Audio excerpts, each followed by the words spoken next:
Seguimos, por CX30, Radio Nacional. Estamos en la 11:30 AM por aire, radionacional.com.uy por Internet para el mundo. Tenés la aplicación también, la 30.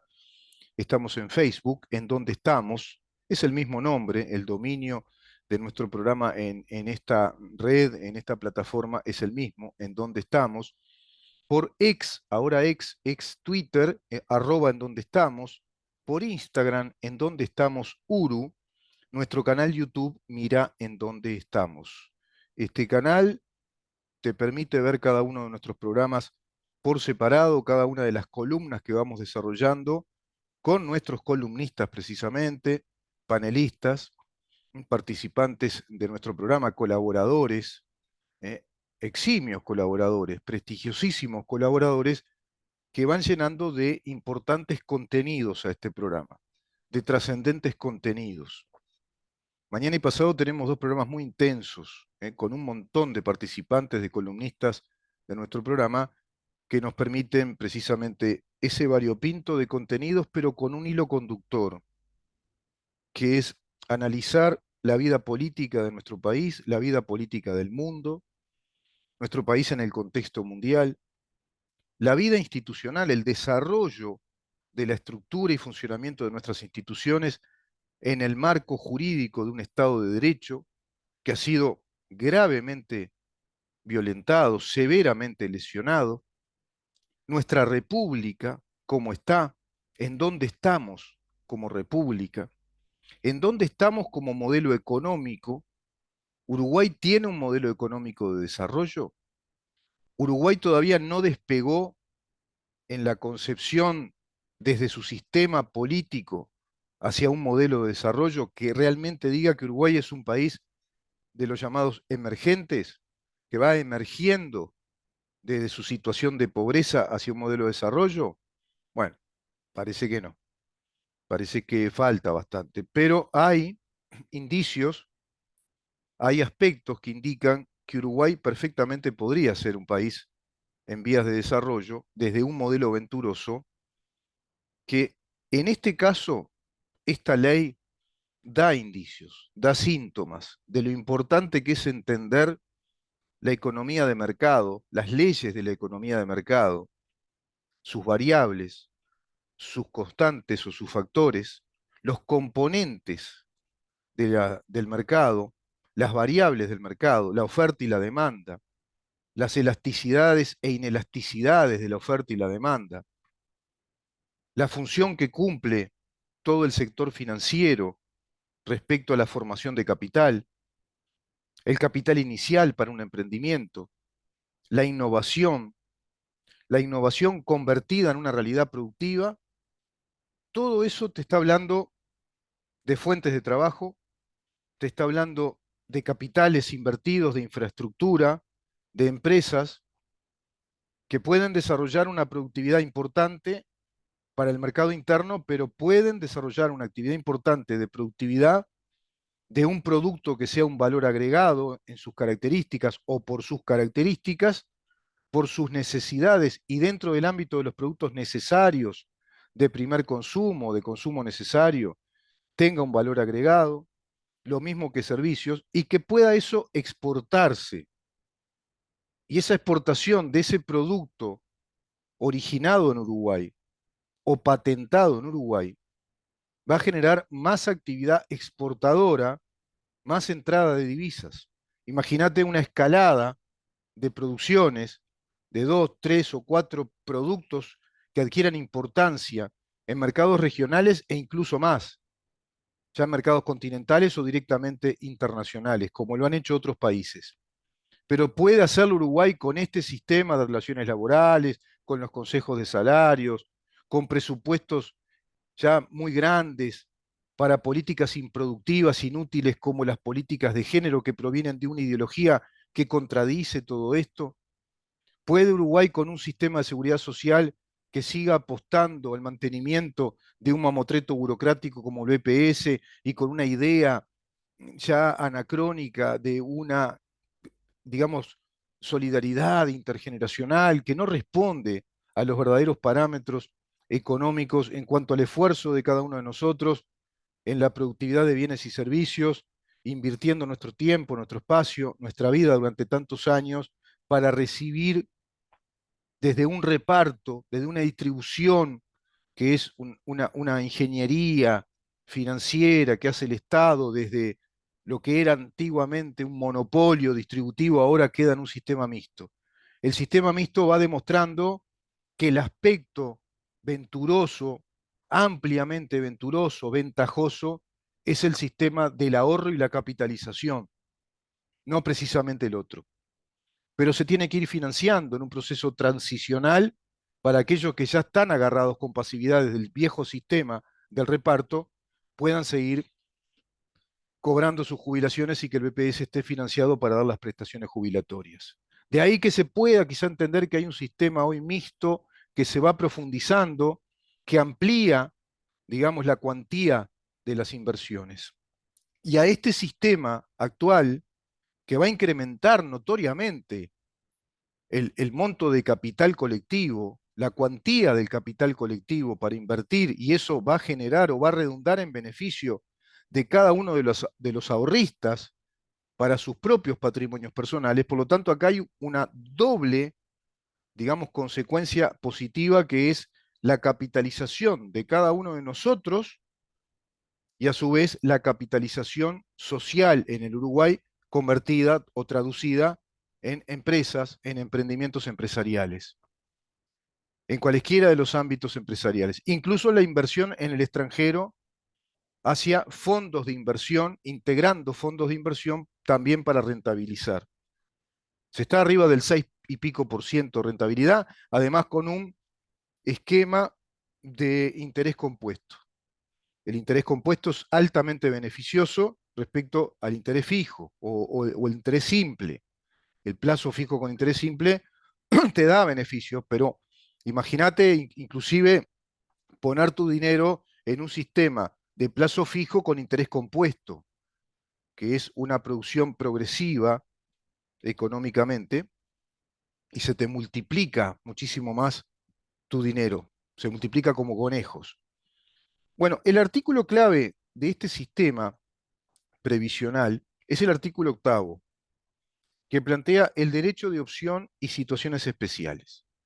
Este artículo octavo, que antes planteaba un sistema obligatorio, pero con mucho límite, que a partir de determinados ingresos económicos, de acuerdo a la cuantía de aportación, te permitían hasta un 8% de ese aporte que está en el 20%, todos los uruguayos aportamos, los asalariados aportan un 20%, aportan un 15%, pero hay un 5% que aportan la patronal, los patrones. Entonces la aportación al BPS es del 20%. El 15% corresponde al asalariado, al trabajador.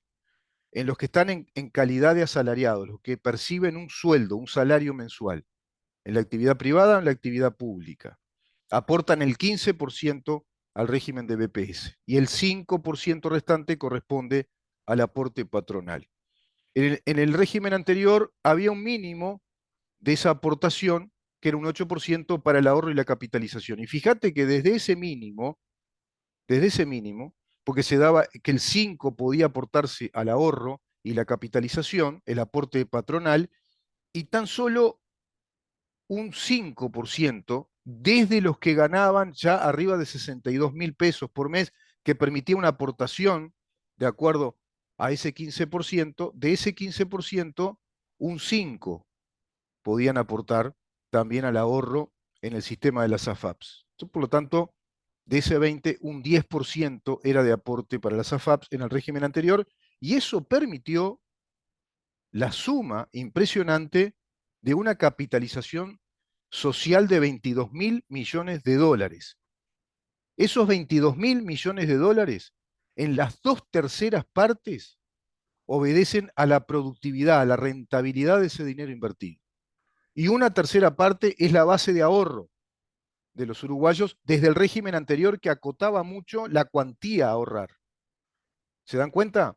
Con el régimen anterior y con esa cuantía muy acotada del 10%, del 20%, se dio esta cifra que rentabilizó en 2/3 la base monetaria de los ahorros personales, sumados cada uno de ellos dan una masa monetaria total y esa masa monetaria se invierte y se rentabiliza, produciendo entonces beneficios a cada una de las personas que van rentabilizando ese dinero y a su vez en la cuantía social de ese dinero, desde los intereses que cobran las AFAPs, que se invierten en esas actividades empresariales. El artículo octavo actual dice que hay opción, se puede optar hoy, libera eso. Y libera incluso ya desde los salarios más bajos, desde los salarios más bajos. Los afiliados activos del Banco de Previsión Social cuyas asignaciones computables se encuentren comprendidas en el primer nivel, si en el primer nivel de aportación referido en el artículo anterior, podrán optar por quedar incluidos en el régimen de jubilación por ahorro individual obligatorio por sus aportaciones personales correspondientes al 50% de sus asignaciones computables. Es decir, que del 15% que debe aportar el trabajador, si opta por este artículo octavo de elegir libremente el sistema mixto, tiene entonces una aportación del 50% de ese 15% para el sistema de ahorro individual, del ahorro individual. El restante, el otro 50% de los afiliados al BPS, aportarán al régimen de jubilación por solidaridad intergeneracional. Acá está el sistema mixto, ¿vieron? Este es el sistema mixto. Quienes habiendo realizado la opción antedicha, lleguen a percibir mensualmente asignaciones computables entre 5.000 pesos uruguayos y 7.500 pesos, es decir, que los aportes lleguen a esa cifra, que mes a mes el trabajador esté aportando 5.000 o 7.500 pesos por mes, aportarán al régimen de jubilación por ahorro individual obligatorio el 50% de sus asignaciones computables comprendidas en el tramo de hasta 5.000 pesos. De sus asignaciones computables comprendidas en el tramo de hasta 5.000 pesos. Es decir, que aportarán al régimen de jubilación por ahorro individual obligatorio solamente el 50% de las asignaciones computables en el tramo de hasta 5.000 pesos. Por sus restantes asignaciones computables aportarán al régimen de jubilación de solidaridad intergeneracional los afiliados que al inicio de su incorporación a los regímenes perciban asignaciones computables que superan los 5.000 pesos, pero que no excedan los 7.500 pesos, aportarán al régimen de jubilación de ahorro individual obligatorio únicamente por el 50% de sus asignaciones computables. Es decir, que aportan, los que aportan 5.000 pesos, la mitad de los 5.000 pesos. Y los que aportan hasta 7.500 pesos, de todas maneras, le hace aportar este régimen, como te digo, parche aún, que no se animó a más, les también obligan a aportar la mitad de los 5.000, no de los 7.500, de los 5.000. Siempre retasean el ahorro en pos de beneficiar el sistema intergeneracional de, del BPS, de solidaridad intergeneracional. Qué largo que es todo lo que es comunista, ¿no? De solidaridad, el pilar de solidaridad intergeneracional. Es decir, la repartija que entre todos nos vamos pasando la plata. Y ahí está el bolsón de dinero. El BPS que además es financiado por el 6% del IVA, que si hubiera un sistema neto de capitalización y ahorro, ese 6% no tendría sentido. Podría incluso capitalizar ese 6% al BPS, de pronto en un régimen de bonificación. Se podría capitalizar el BPS también a través de un régimen de capitalización de esos ahorros del 6% del IVA que todos pagamos, porque ahí el BPS nos está cobrando el IVA en un 6%. El IVA del 22% que todos pagamos, hay un 6% de ese IVA que lo estamos pagando para el BPS. Hay una doble aportación, ¿eh? Hay una doble aportación. Indirectamente estamos pagando a través del IVA todos el 6%. Y a su vez, directamente de tu salario, vos ahora aportás la mitad del 15%. Y con determinados topes que te asignan, que son topes computables. Esto va a mejorar de todas maneras, a pesar de que es insuficiente, y yo no soy Fernando Pereira, pero es insuficiente para alguien que piensa desde un modelo de desarrollo económico que es el capitalismo, es insuficiente, pero de todas maneras es infinitamente mejor al anterior. Es infinitamente mejor. Se van a notar las cuantías capitalizables, los uruguayos se van a dar cuenta. Creo que será un proceso de transición que va a culturizar a las generaciones a que el ahorro y la capitalización del ahorro es sumamente beneficioso. Cuando van pasando los años, la gente quiere cambiar de actividad o quiere hacer otras cosas, se enlentece la intensidad de nuestra vida porque nuestro metabolismo cambia con los años y se necesita entonces tener una buena base dineraria, monetaria o de capital propio para seguir con una calidad de vida que a su vez le permita calidad de vida a tus descendientes que se van haciendo en el trámite de la vida, como naturalmente la vida lo viene demostrando a través de los siglos y los milenios. Nuestros hijos, nuestros nietos, que tienen que primero formarse, estudiar, tienen que madurar, tienen que desarrollar capacidad intelectiva, voluntad de trabajo, etcétera, la formación de la personalidad para que en un momento dado de sus vidas emprendan libremente su camino personal. Y eso también es motivo de gastos, de presupuestos para una familia, para un papá y una mamá, para papá, mamá, para los abuelos.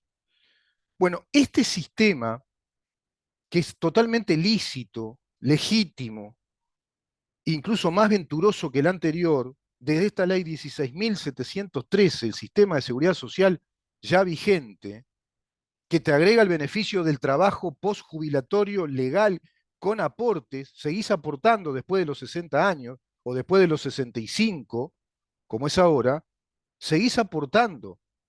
65 años te jubilás y emprendés otra actividad comercial, personal o ingresás a otro trabajo y no vas a tener ningún problema. Y volvés a aportar y trabajás los años que quieras trabajar, sin tope, sin límite. ¿Por qué?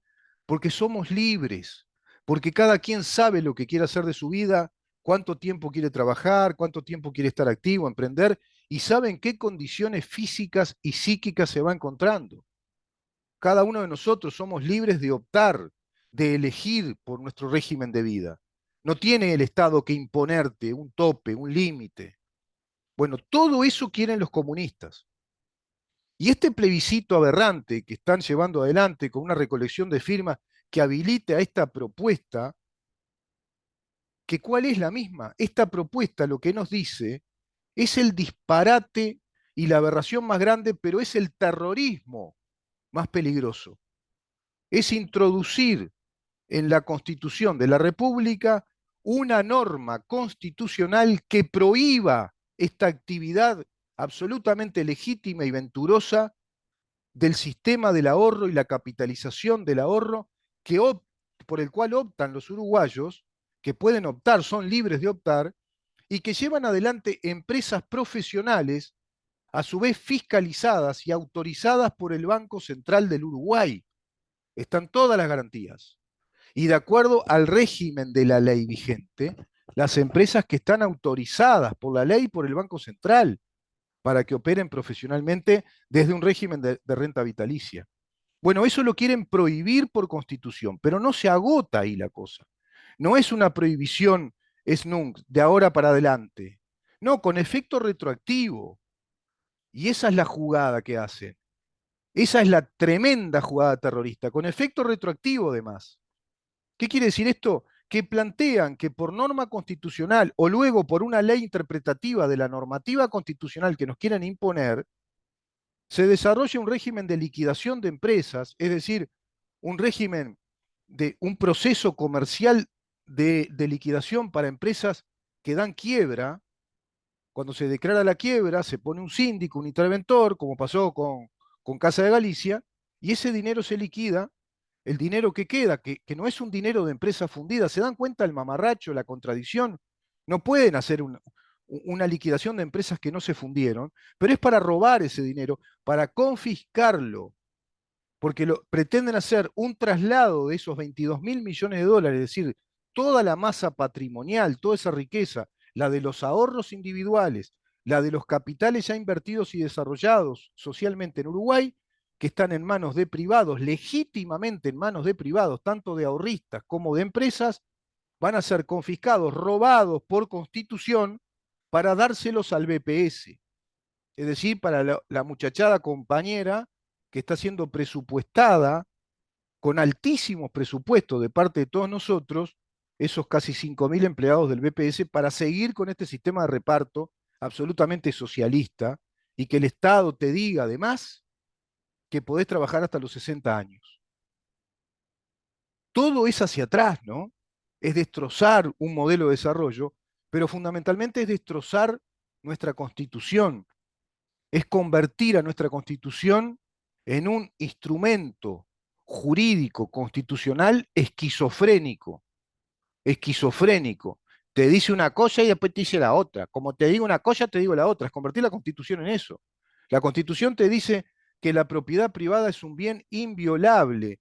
Artículo 36, artículo 32, en consonancia o en concordancia con lo que plantea el artículo 7, que establece nuestros derechos fundamentales.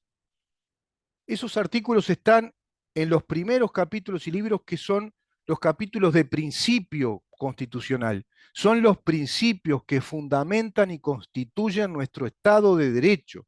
No se pueden tocar. Y esos artículos, a su vez, desglosan con total claridad constitucional lo que es materia reservada a la ley de lo que es materia constitucional. Y cuando se establece un régimen de seguridad social, un régimen previsional como este, es, dice la Constitución, materia reservada a la ley. No se puede instalar un régimen previsional, un régimen de la seguridad social, a su vez prohibitivo y gravemente lesivo de la Constitución, desde la Constitución. Se quiere legislar una prohibición que a su vez es una legislación previsional de nuestro sistema previsional por Constitución. ¿Se dan cuenta? La trampa del comunismo. Pero ellos juegan con los juegos democráticos y con apariencia de expresión lícita, legítima, desde el libre juego democrático de recoger firmas para habilitar un proyecto plebiscitario de esta aberrante naturaleza, bueno, van a perpetrar el robo y la lesión a nuestra Constitución. Van a perpetrar estropear nuestra Constitución, romper nuestro Estado de Derecho aún más de lo que ya está roto. ¿Se acuerdan ustedes que venimos analizando la sistemática legislación, la cuantiosa y sistemática legislación inconstitucional que se desarrolló en los 15 años del Frente Amplio, porque instalaron su revolución marxista, culturizando marxistamente o marxistísticamente al Uruguay, culturizando desde el punto de vista de un marxismo cultural gramsciano, desarrollando la estrategia de una revolución pacífica, como le llaman ellos, pacífica porque tiene apariencia de institucionalidad y no tomaron las armas como lo hicieron antes para derrocar nuestro Estado de Derecho. Antes agarraron las armas, fueron por la vía revolucionaria, le llaman ellos, por la vía terrorista, de comandos militares terroristas que perpetraron todo tipo de delitos de terrorismo y delitos gravísimos contra las personas, contra las instituciones. Mataron, lesionaron, torturaron, vejaron, robaron, desaparecieron gente, detenciones forzosas, privación de libertad ilegal a través de cárceles clandestinas, las famosas cárceles del pueblo. Bueno, esa gente que perpetró todo ese terrorismo armado, directamente armado y muy explícito contra el país, contra las instituciones, ahora lo están perpetrando por dentro, pero no desde ahora, desde hace 15 años, ya 18 años, pero por la vía institucional, por la vía legislativa, por la vía de la aparente vida naturalmente legislativa de nuestro Estado de Derecho, pero violando la Constitución de la República, violentándola, desconociéndola sistemáticamente. La ley de Fiscalía General de la Nación inconstitucional, la ley de género inconstitucional, la ley de la Fiscalía de Lesa Humanidad inconstitucional, la ley que interpreta la historia institucional de nuestro país, un mamarracho inconstitucional, la ley que crea la Institución Nacional de los Derechos Humanos inconstitucional, la ley que creó la JUTEP inconstitucional, la, la creación de los juzgados de género y fiscalías de género inconstitucional, ni que hablar que la ley madre de la inconstitucionalidad que rompe todo nuestro Estado de Derecho dando un golpe de Estado técnico a la autonomía y a la separación de los poderes y a las atribuciones naturalmente jurisdiccionales del Poder Judicial que nos brinde garantías en los procesos judiciales, la rompieron con una ley de orden público de carácter absolutamente inconstitucional, violando los artículos 12 al 23, como lo es el nuevo Código del Proceso Penal. Todas esas cosas fueron legislando y más, como la derogación inconstitucional de la ley de caducidad, rompiendo la seguridad jurídica, rompiendo la igualdad ante la ley, rompiendo los principios constitucionales, la creación de empresas subsidiarias de ANCAT pasando al ámbito privado, en la órbita del derecho privado, inconstitucionales.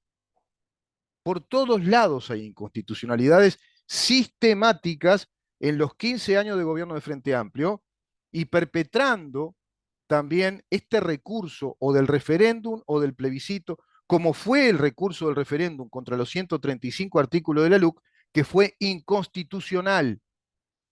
Y ahora vuelven, arremeten nuevamente y con más fuerza para estropear la Constitución de la República en primer lugar, introduciéndole una norma prohibitiva de las actividades empresariales, comerciales, que son legítimas y son inviolables de acuerdo a nuestra Constitución y que solo podrían ser limitadas por ley. Solo es materia reservada a la ley algún límite al derecho inviolable de la propiedad privada como de la lícita actividad comercial industrial. Artículo 36 y el artículo 32. Solo por ley que exprese específicamente la necesidad pública de limitar ese derecho, pero a través del mecanismo de la indemnización. Se le paga el valor de esa propiedad expropiada, se le paga a la persona o el dueño todo el valor de la propiedad, más los gastos del juicio y las demoras que el juicio expropiatorio pueda contener en sí mismo, puede implicar. No confiscar, como ahora quieren hacer, que es robar esa plata y pasarla o a un fideicomiso para el BPS o introducir todo ese patrimonio, esos 22 mil millones de dólares para el BPS, que nos gasta 10 mil millones de dólares por año. Estropean la Constitución, nos rompen el Estado de Derecho, por lo tanto, rompen todo este sistema aventuroso, es decir, lo paralizan, lo invaden, lo paralizan desde lo constitucional, que los uruguayos no puedan enriquecerse, que no puedan capitalizarse, que no se puedan formar capital para producciones nuevas, para nuevos emprendimientos que redunden en beneficio de toda nuestra sociedad, y a su vez se roban el dinero. Tres ejes fundamentales, como le dije a Schipani y a todos los diputados que dicen estar dispuestos a que prospere la recolección de firmas para ir a un debate, según ellos, y que quede claro ante la opinión pública, ante la población, el disparate de políticas de gobierno que ellos desarrollarían. Para mí es un juego muy peligroso llegar a ese extremo. Pero se va a llegar, porque tenemos la mitad de la población prácticamente cooptada por ideas socialistas, nuevas generaciones educadas por una violación a la laicidad, otra inconstitucionalidad, violaron la laicidad de nuestra enseñanza y han tomado, han cooptado, han adoctrinado generación tras generación con un pensamiento marxista cultural desde la ideología de género, la sociedad inclusiva, las teorías históricas ideológicas de los héroes que les han creado, héroes falsos, que son estos terroristas que atentaron contra el Estado, poniéndoles que los militares fueron malos, y hoy le dicen a los alumnos que hasta la justicia uruguaya, entre comillas, que no es justicia, porque es una fiscalía inconstitucional e ilegal de lesa humanidad, que los mete presos indiscriminadamente, sin garantías probatorias, sin las garantías de un debido proceso. Es un disparate lo que está viviendo Uruguay. Es una aberrante, digamos, alienación del Estado de Derecho a través de actos terroristas perpetrados como actos legislativos. En los 15 años de Frente Amplio y lo que va de este gobierno también, con la anuencia o la connivencia del resto de los integrantes del sistema político que no forman parte del Frente Amplio ni del PCNT, como son los actuales integrantes de este gobierno, que son responsables por connivencia, porque apoyaron, dieron sus votos para que esas leyes inconstitucionales que lesionan gravemente nuestro Estado salieran adelante, prosperaran desde el punto de vista legislativo. Pero en este punto, que es un punto positivo, un punto a favor de este gobierno, en cuanto a este parche, a este régimen mixto profundizado, bueno, quieren ir por la vía constitucional para interrumpir todo esto, para romper este círculo virtuoso y para robarse el dinero de los uruguayos y para robarnos la constitución, que es fundamental y trascendente este aspecto. Nos roban la constitución, ya la convierten en una constitución esquizofrénica, contradictoria, que va a carecer de sentido, que no va a tener ningún sentido al extremo de que se diga que hay que hacer una constitución nueva, porque ellos buscaron estropearla por todos lados. Estén atentos a esto. Me parece que era un tema importantísimo para tratar en este programa. Vamos a una pausa, Ramón, y nos queda otro aspecto interesante. No sé si nos va a dar el tiempo, pero daremos algún detalle respecto a un aberrante impuesto que se está proyectando. Viste que hay una de cal y una de arena, ¿no? Dimos la de arena con la de cal ahora, y hay otra que viene que es de cal, que es un impuesto, un gravamen a las jubilaciones profesionales y se proyecta un gravamen también a las jubilaciones bancarias. ¿Por qué? ¿Por qué un gravamen? Si es inconstitucional de acuerdo al artículo 67. Quédate ahí.